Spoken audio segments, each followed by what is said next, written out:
Christianity's power all hinges on the fact of the resurrection. But detractors for centuries have come up with scenarios to explain away the reality of the resurrection. One is the wrong tomb theory. Everyone just went to the wrong tomb, an empty one, and assumed Christ had resurrected.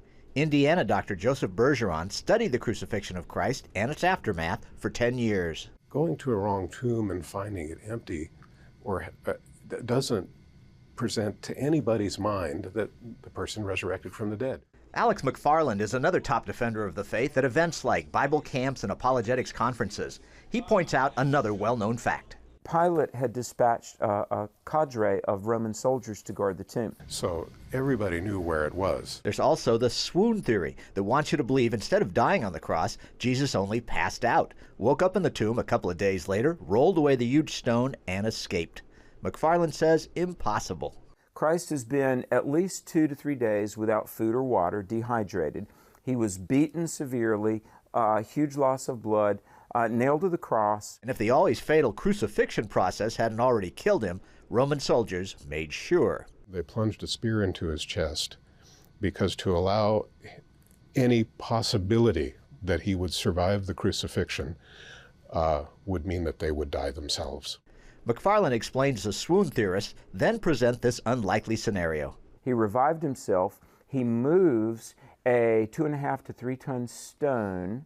He overcomes a dozen Roman soldiers in peak physical condition. McFarland also sees a moral problem with what the swoon theorist wants you to believe. He told his disciples he had risen, and he allowed them to go forth and preach what was false and die for what really wasn't true. This compromises the moral, righteous nature of the person Jesus. The stolen body theory proposes that the very disciples who fled in terror after the crucifixion then risked death to steal Christ's body from the tomb and then made up the whole resurrection story. They sufficiently regather and summon up enough bravery to overcome Roman soldiers. I mean, this could have been, at best, arrest, if not execution and death. They move the stone, they take away the body of Jesus, they say he's risen. But that would have been the opposite of Jesus' life and teaching.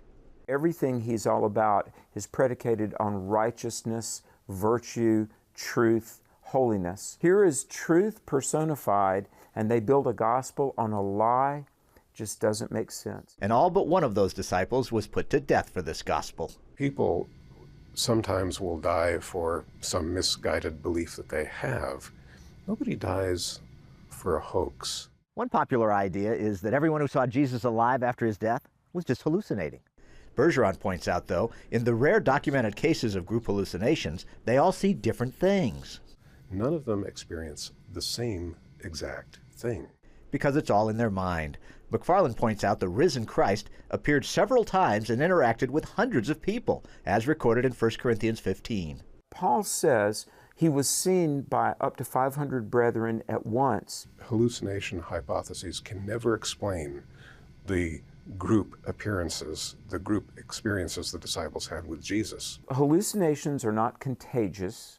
Hallucinations generally don't appear in different places to different groups of people. You generally can't talk and converse with an hallucination, and you certainly can't eat with an hallucination. So why not just believe in what the Son of God promised he'd do, resurrection? His identity, message, credentials were validated by the fact that he did what none of us could do under our own power. He rose from the dead. I'm more convinced that what we believe as Christians is true and accurate than I ever have been. Like so many others across the millennia, Bergeron contends the best explanation for why Jesus wasn't in that tomb Easter morning is what Christ's disciples have always said. He came alive and rose from it. Paul Strand, CBN News, reporting from Indiana.